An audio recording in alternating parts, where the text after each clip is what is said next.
Chapter 4. From within his scramble suit, the nebulous blur who signed in as Fred faced another nebulous blur representing himself as Hank.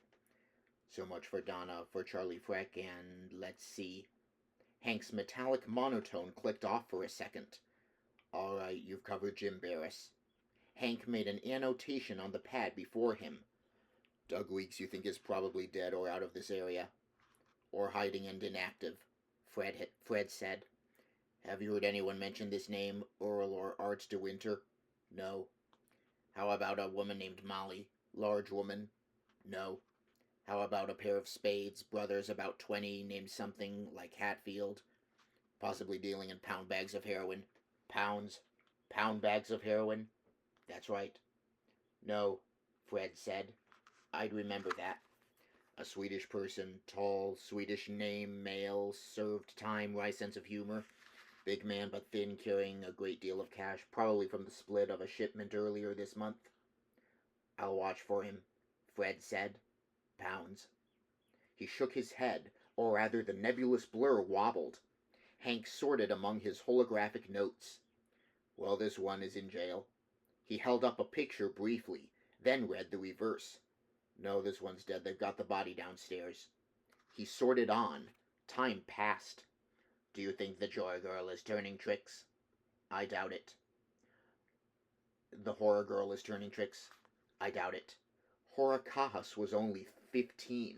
Strung out on injectable substance D already, she lived in a slum room in Bria, upstairs, the only heat radiating from a water heater, her source of income a state of California tuition scholarship she had won. She had not attended classes, so far as he knew, in 6 months. When she does, let me know, then we can go after the parents. Okay. Fred nodded. Boy, the bubblegummers go downhill fast. We had one in here the other day. She looked 50. Wispy gray hair, missing teeth, eyes sunk in, arms like pipe cleaners. We asked her what her age was, and she said 19. We double-checked. You know how old you look, this one matron said to her. Look in the mirror. So she looked in the mirror. She started to cry. I asked her how long she'd been shooting up. A year, Fred said. 4 months. The street stuff is bad right now, Fred said, not trying to imagine the girl, 19, with her hair falling out. Cut with worse garbage than usual. You know how she got strung out. Her brothers, both of them who were dealing, went in her bedroom one night, held her down and shot her up, then balled her. Both of them to break her into her new life, I guess. She'd been on the corner several months when we hauled her in here. Where are they now? He thought he might run into them. Serving a 6-month sentence for possession. The girl's also got the clap now and didn't realize it. So it's gone up deep inside her the way it does. Her brothers thought that was funny. Nice guys, Fred said. I'll tell you one that'll get you for sure. You're aware of the 3 babies over at Fairfield Hospital that they have to give hits of smack to every day? They're too young to withdraw yet. A nurse tried to.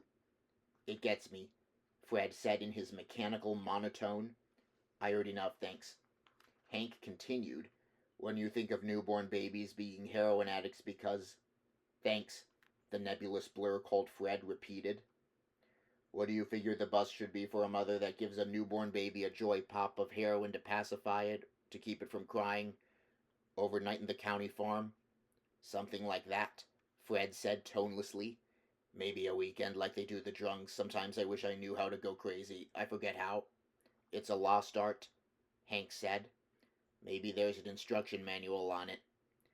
There was this flick back around 1970, Fred said, called The French Connection, about a 2-man team of heroin narcs, and when they made their hit, one of them went totally bananas and started shooting everyone in sight, including his superiors. It made no difference. It may be better you don't know who I am then, Hank said. You could only get me by accident. Somebody, Fred said, will get us all anyhow eventually. It'll be a relief, a distinct relief. Going farther into his pile of notes, Hank said. Jerry Fobbin. Well, we'll write him off. NAC. The boys down the hall say Fobbin told the responding officers on the way to the clinic that a little contract man 3 feet high, legless, on a cart had been rolling after him day and night.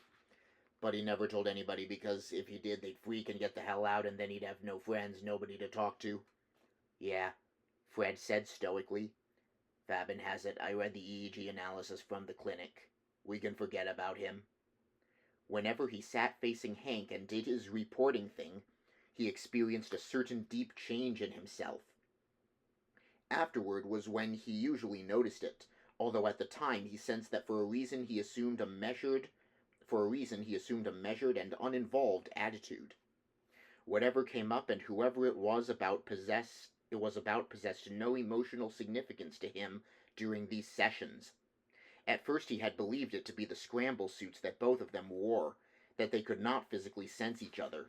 Later on he conjectured that the suits made no actual difference. It was the situation itself. Hank, for professional reasons, purposefully played down the usual warmth, the usual arousal in all directions. No anger, no love, no strong emotions of any sort would help either of them. How could intense natural involvement be of use when they were discussing crimes, serious crimes, committed by persons close to Fred and even, as in the case of Luckman and Donna, dear to him? He had to neutralize himself. They both did, him more so than Hank. They became neutral. They spoke in a neutral fashion. They looked neutral. Gradually it became easy to do so, without prearrangement. And then afterward all his feelings seeped back. Indignation at many of the events he had seen, even horror in retrospect. Shock. Great overpowering runs for which there had been no previews, with the audio always up too loud inside his head. But while he sat across the table from Hank he felt none of these. Theoretically, he could describe anything he had witnessed in an impressive way, or hear anything from Hank. For example, he could offhandedly say Donna is dying of hep and using her needle to wipe out as many of her friends as she can. Best thing would be to pistol whip her until she knocks it off. His own chick. If he had observed that or knew it for a fact. Or Donna suffered a massive vasoconstriction from a Mickey Mouse LSD analog the other day, and half the blood vessels in her brain shut down. Or Donna is dead. And Hank would note that down and maybe say who sold her the stuff and where's it made, or where's the funeral and we should get license numbers and names, and he'd discuss that without feeling. This was Fred. But then later on, Fred evolved into Bob Arctor, somewhere along the sidewalk between the Pizza Hut and the Arco gas station. Regular now $1.02 a gallon, and the terrible color seeped back into him whether he liked it or not. This change in him as Fred was an economy of the passions. Firemen and doctors and morticians did the same trip in their work. None of them could leap up and exclaim each few moments. They would first wear themselves out and be worthless and then wear out everyone else, both as technicians on the job and as humans off. An individual had just so much energy. Hank did not force this dispassion on him. He allowed him to be like this. For his own sake. Fred appreciated it. What about Arctor? Hank asked. In addition to everyone else, Fred in his scramble suit naturally reported on himself. If he did not, his superior, and through him the whole law enforcement apparatus, would become aware of who Fred was, suit or not. The agency plants would report back, and very soon he, as Bob Arctor, sitting in his living room smoking dope and dropping dope with the other dopers, would find he had a little 3-foot-high contract man on a cart coasting after him too. And he would not be hallucinating, as had been Jerry Fobin. Arctor's not doing anything much, Fred said, as he always did. Works at his nowhere blue-chip stamp job, drops a few tabs of death cut with meth during the day. I'm not sure. Hank fiddled with one particular sheet of paper. We have a tipper from an informant whose tips generally pan out that Arctor has funds above and beyond what the Blue Chip Redemption Center pays him. We called them and asked what his take-home pay is. It's not much. And then we inquired into that, why that is, and we found he isn't employed there full-time throughout the week. No shit, Fred said dismally, realizing that the above and beyond funds were of course those provided him for his narking. Every week, small denomination bills were dispensed to him by a machine masquerading as a Dr. Pepper source at a Mexican bar and restaurant in Placentia. This was in essence payoffs on information he gave that resulted in convictions. Sometimes this sum became exceptionally great, as when a major heroin seizure occurred. Hank read on reflectively. And according to this information, Arctur comes and goes mysteriously, especially around sunset. After he arrives home, he eats, then on what may be pretexts takes off again. Sometimes very fast, but he's never gone for long. He glanced up. The scramble suit glanced up. At Fred. Have you observed any of this? Can you verify? Does it amount to anything? Most likely is chick Donna, Fred said. Well, most likely, you're supposed to know. It's Donna. He's over there banging her night and day. He felt acutely uncomfortable, but I'll check into it and let you know. Who's this informant? Might be a burn toward Arctur. Hell, we don't know. On the phone, no print. He used some sort of rinky-dink electronic grid. Hank chuckled. It sounded odd, coming out metallically as it did. But it worked. Enough. Christ, Fred protested. It's that burned-out acid-head Jim Barris doing a skitsy grudge number on Arctur's head. Barris took endless electronic repair courses in the service, plus heavy machinery maintenance. I wouldn't give him the time of day as an informant. Hank said, We don't know it's Barris, but anyhow, there may be more to Barris than burned-out acid-head. We've got several people looking into it. Nothing I feel would be of use to you, at least so far. Anyhow, it's one of Arctur's friends, Fred said. Yes, it's undoubtedly a vengeance burn trip. These dopers, phoning in on each other every time they get store. As a matter of fact, he did seem to know Arctur from a close standpoint. Nice guy, Fred said bitterly. Well, that's how we find out, Hank said. What's the difference between that and what you're doing? I'm not doing it for a grudge, Fred said. Why are you doing it, actually? Fred, after an interval, said, Damned if I know. You're off weeks, I think for the time being. I'll assign you primarily to observe Bob Arctur. Does he have a middle name? He uses the initial. Fred made a strangled, robot-like noise. Why Arctur? Covertly funded, covertly engaged, making enemies by his activities. What's Arctur's middle name? Hank's pen poised patiently. He waited to hear.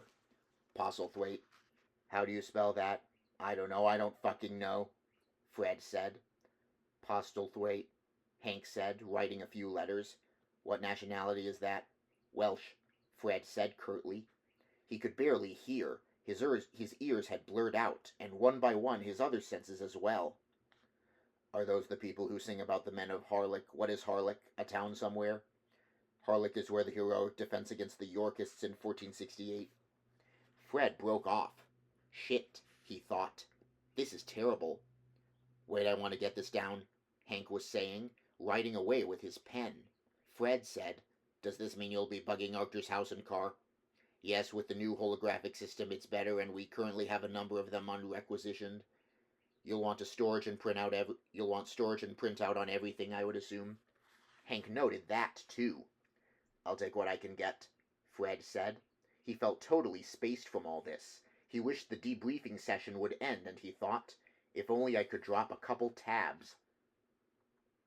Across from him, the other formless blur wrote and wrote, filling in all the inventory ident numbers for all the technological gadgetry that would, if approval came through, soon be available to him, by which to set up a constant monitoring system of the latest design on his own house, on himself.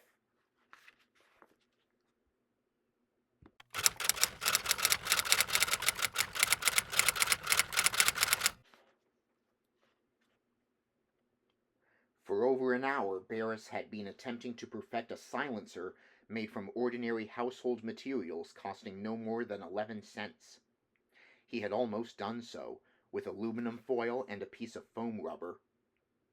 In the night darkness of Bob Arctur's backyard, among the heaps of weeds and rubbish, he was preparing to fire his pistol with the homemade silencer on it. The neighbors will hear, Charles Freck said uneasily. He could see lit windows all over, many people probably watching TV or rolling joints. Luckman, lounging out of sight but able to watch, said, They only call in murders in this neighborhood. Why do you need a silencer? Charles Freck asked Barris. I mean, they're illegal, Barris said moodily. In this day and age, with the kind of degenerate society we live in and the depravity of the individual, every person of worth needs a gun at all times to protect himself. He half shut his eyes and fired his pistol with its homemade silencer. An enormous report sounded, temporarily deafening the three of them. Dogs in far-off yards barked. Smiling, Barris began unwrapping the aluminum foil from the foam rubber. He appeared to be amused. That's sure some silencer, Charles Freck said, wondering when the police would appear. A whole bunch of cars. What it did, Barris explained, showing him and Luckman black-seared passages burned through the foam rubber, is augment the sound rather than dampen it, but I almost have it right. I have it in principle, anyhow. How much is that gun worth? Charles Freck asked. He had never owned a gun. Several times he had owned a knife, but somebody always stole it from him. One time a chick had done that while he was in the bathroom. Not much, Barris said. About $30 used, which this is. He held it out to Freck, who backed away apprehensively. I'll sell it to you, Barris said. You really ought to have one to guard yourself against those who would harm you. There's a lot worse, Luckman said in his ironic way, with a grin. I saw in the LA Times the other day they're giving away a free transistor audio to those who would harm Freck most successfully. I'll trade you a Borg Warner tack for it, Fred said. That you stole from the guy's garage across the street, Luckman said. Well, probably the gun's stolen too, Charles Freck said. Most everything that was worth something was originally ripped off anyhow. It indicated the piece had value. As a matter of fact, he said, the guy across the street ripped the tack off in the first place. It's probably changed hands like 15 times. I mean, it's a really cool tack. How do you know he ripped it off? Luckman asked him. Hell, man, he's got 8 tacks there in his garage, all dangling cut wires. What else would he be doing with them? That many, I mean. Who goes out and buys 8 tacks? To Barris, Luckman said, I thought you were busy working on the cepscope. You finished already? I cannot continually work on that night and day because it is so extensive, Barris said. I've got to knock off. He cut, with a complicated pocket knife, another section of foam rubber. This one will be totally soundless. Bob thinks you're at work on the cepscope, Luckman said. He's lying there in his bed in his room, imagining that while you're out there firing off your pistol. Didn't you agree with Bob that the back rent you owe would be compensated by her? Like good beer, Barris said. An intricate, painstaking reconstruction of a damaged electronic assembly.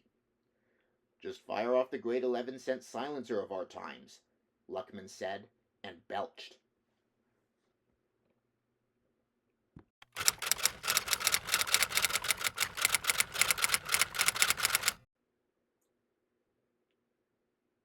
I've had it, Robert Arctor thought. He lay alone in the dim light of his bedroom, on his back, staring grimly at nothing. Under his pillow he had his .32 police special revolver. At the sound of Barris's .22 being fired in the backyard, he had reflexively gotten his own gun from beneath the bed and placed it within easier reach. A safety move against any and all danger. He hadn't even thought it out consciously. But his .32 under his pillow wouldn't be much good against anything so indirect as sabotage of his most precious and expensive possession. As soon as he had gotten home from the debriefing with Hank, he had checked out all the other appliances and found them okay. Especially the car. Always the car first in a situation like this. Whatever was going on, whoever it was by, it was going to be chicken shit and devious. Some freak without integrity or guts lurking on the periphery of his life, taking indirect pot shots at him from a position of concealed safety. Not a person, but more a sort of walking, hiding symptom of their way of life. There had been a time, once, when he had not lived like this, A 32 under his pillow, a lunatic in the backyard firing off a pistol for God knew what purpose, some other nut, or perhaps the same one, imposing a brain print of his own shorted out upstairs on an incredibly expensive and valued cepscope that everyone in the house, plus all their friends, loved and enjoyed. In former days Bob Arctor had run his affairs differently. There had been a wife much like other wives, 2 small daughters, a stable household that got swept and cleaned and emptied out daily, the dead newspapers not even opened carried from the front walk to the garbage pail, or even, sometimes, read. But then one day, while lifting out an electric corn popper from under the sink, Arctor had hit his head on the corner of a kitchen cabinet directly above him. The pain, the cut in his scalp, so unexpected and undeserved, had for some reason cleared away the cobwebs. It flashed on him instantly that he didn't hate the kitchen cabinet.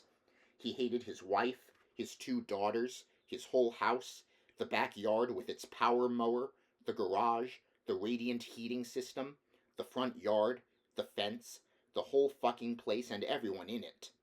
He wanted a divorce. He wanted to split. And so he had, very soon, and entered, by degrees, a new and somber life, lacking all of that. Probably he should have regretted his decision. He had not. That life had been one without excitement, with no adventure. It had been too safe. All the elements that made it up were right there before his eyes, and nothing new could ever be expected. It was like, he had once thought, a little plastic boat that would sail on forever, without incident, until it finally sank, which would be a secret relief to all. But in this dark world where he now dwelt, ugly things and surprising things, and once in a long while a tiny wondrous thing spilled out at him constantly. He could count on nothing. Like the deliberate, evil damage to his all-tech cephalochromoscope, around which he had built the pleasure part of his schedule, the segment of the day in which they all relaxed and got mellow. For someone to damage that made no sense, viewed rationally. But not much among these long dark evening shadows here was truly rational, at least in the strict sense. This enigmatic action could have been done by anyone for almost any reason, by any person he knew or had ever encountered. Any one of 8 dozen weird heads, assorted freaks, burned-out dopers, psychotic paranoids, and hallucinatory grudges acted out in reality, not fantasy. Somebody, in fact, he'd never met, who'd picked him at random from the phone book. Or his closest friend. Maybe Jerry Fobbin, he thought, before they carted him off. There was a burned-out, poisoned husk, him and his billions of aphids. Blaming Donna, blaming all chicks, in fact, for contaminating him, the queer. But he thought if Jerry had gone out to get anybody, it'd have been Donna, not me. He thought, and I doubt if Jerry could figure out how to remove the bottom plate from the unit. He might try, but he'd still be there now, screwing and unscrewing the same screw. Or he'd try to get the plate off with a hammer. Anyhow, if Jerry Fobbin had done it, the unit would be full of bug eggs that dropped off him. Inside his head, Bob Arctor grinned wryly. Poor fucker, he thought, and his inner grin departed. Poor nowhere mother. Once the trace amounts of complex heavy metals got carried to his brain. Well, that was it. One more in a long line, a dreary entity among many others like him, an almost endless number of brain-damaged retards.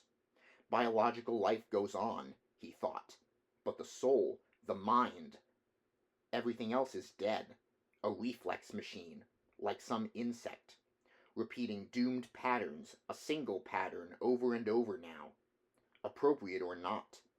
Wonder what he used to be like, he mused. He had not known Jerry that long. Charles Freck claimed that once Jerry had functioned fairly well. I'd have to see that, Arctor thought, to believe it. Maybe I should tell Hank about the sabotage of my cepscope, he thought. They'd know immediately what it implies, but what can they do for me anyhow? This is the risk you run when you do this kind of work. It isn't worth it. This work, he thought. There isn't that much money on the fucking planet. But it wasn't the money anyhow. How come you how come you do this stuff? Hank had asked him. What did any man, doing any kind of work, know about his actual motives? Boredom, maybe, the desire for a little action, secret hostility toward every person around him, all his friends, even toward chicks. Or a horrible positive reason to have watched a human being you loved deeply, that you had gotten real close to, held and slept with and kissed and worried about and befriended and most of all admired. To see that warm living person burn out from the inside, burn from the heart outward, until it clicked and clacked like an insect, repeating one sentence again and again. A recording, a closed loop of tape. I know if I just had another hit, I'd be okay, he thought, and still saying that, like Jerry Fobbin, when 3/4 of the brain was mush. I know if I just had another hit that my brain would repair itself. He had a flash then.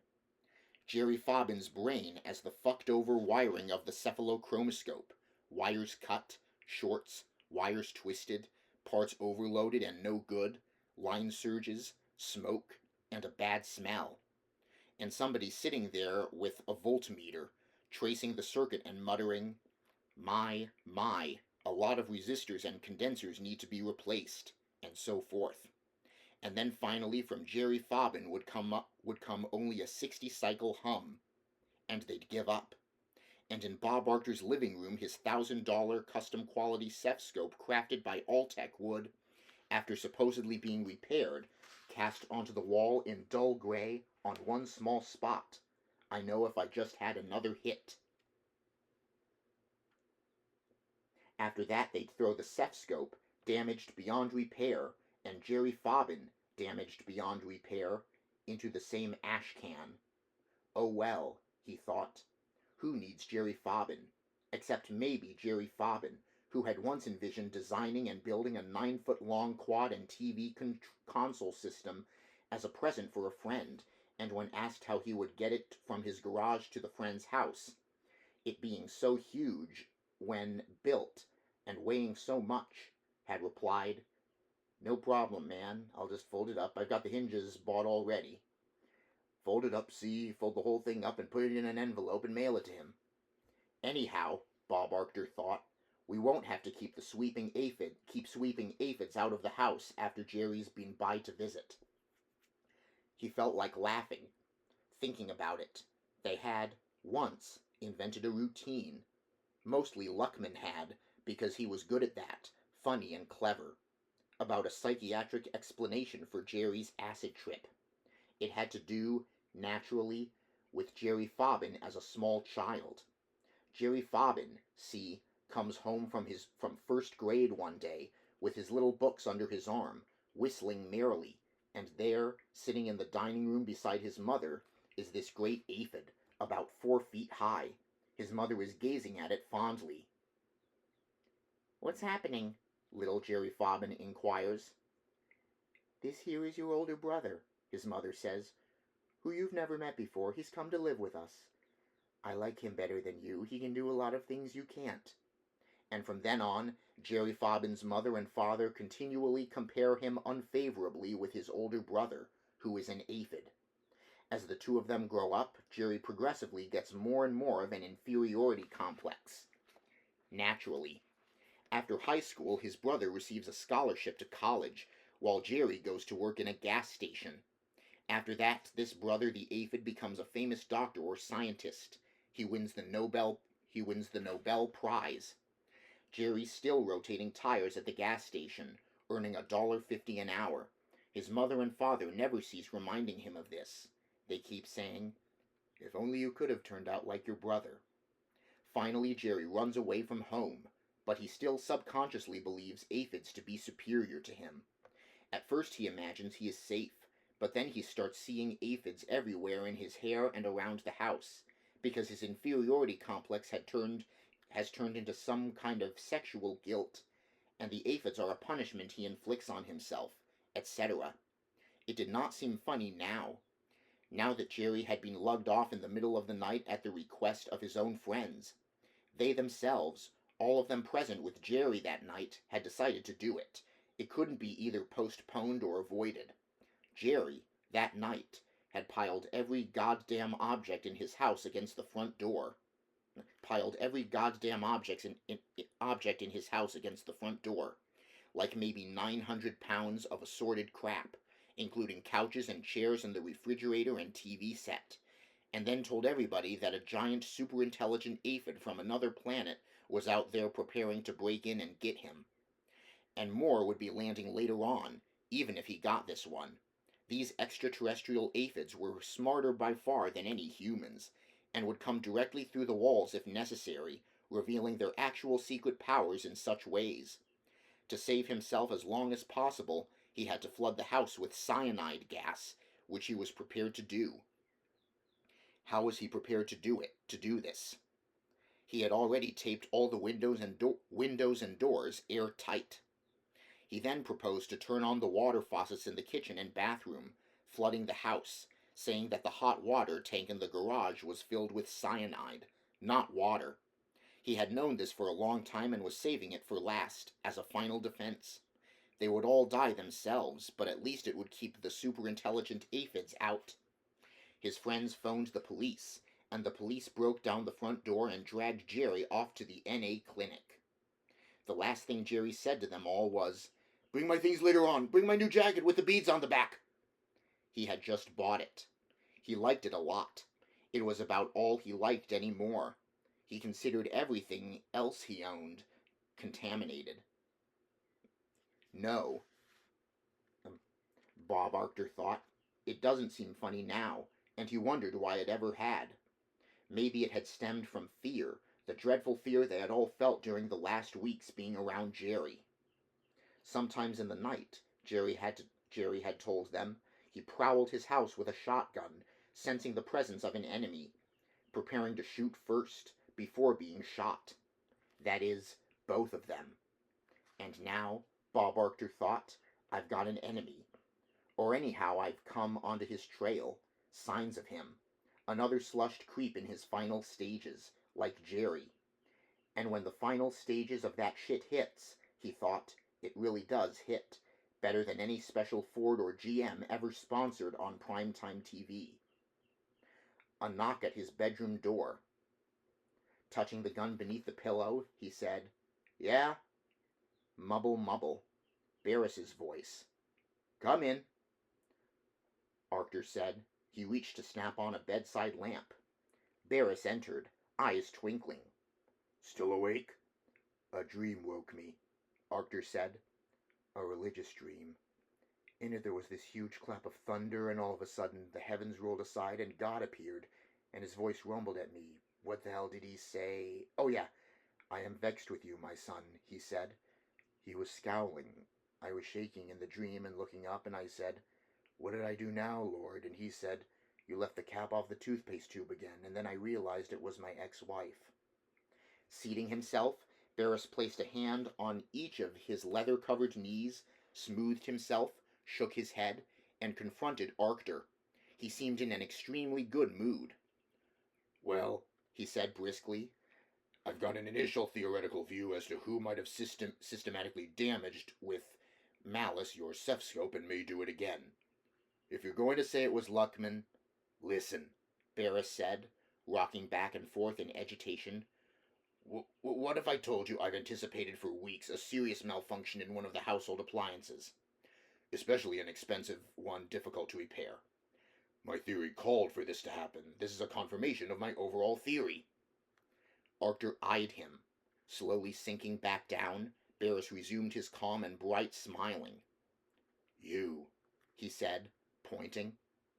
"You think I did it," Arctor said. "Screwed up my own cepscope with no insurance." Disgust and rage swelled through him, and it was late at night. He needed his sleep. "No, no," Barris said rapidly, looking distressed. "You are looking at the person who did it, buggered your cepscope. That was my complete intended statement, which I was not allowed to utter." "You did it?" Mystified, he stared at Barris, whose eyes were murky with a sort of dim triumph. Why? I mean, it's my theory that did it, Barris said. Under post-hypnotic suggestion, evidently, with an amnesia block so I wouldn't remember. He began to laugh. Later, Arctur said, and snapped off his bedside lamp. Much later. Barris rose, dithering. Hey, but you don't see, I've got the advanced specialized electronic technical skills, and I have access to it. I live here. What I can't figure out, though, is my motive. You did it because you were nuts, Arctur said. Maybe I was hired by secret forces, Barris muttered in perplexity. But what would their motives be? Possibly to start suspicion and trouble among us? To cause dissension to break out, causing us to be pitted against one another? All of us uncertain of whom we can trust, who is our enemy, and like that? Then they've succeeded, Arctur said. But why would they want to do that? Barris was saying as he moved toward the door, his hands flapped urgently. So much trouble, removing that plate on the bottom, getting a pass key to the front door. I'll be glad, Bob Arctur thought, when we get in the holo scanners and have them set up all over this house. He touched his gun, felt reassured, and then wondered if he should make certain it was still full of shells. But then he realized, I'll wonder if the firing pin is gone or if the powder has been removed from the shells, and so forth, on and on, obsessively, like a little boy counting cracks in the sidewalk to reduce his fear. Like Bobby Arctur, coming home from the first grade with his little school books, frightened at the unknown lying ahead. Reaching down, he fumbled at the bed frame, along and along until his fingers touched scotch tape. Pulling it loose, he tore from it, with Barris still in the room and watching, 2 tabs of Substance D mixed with quack. Lifting them to his mouth, he tossed them down his throat, without water, and then lay back, sighing. Get lost, he said to Barris, and slept.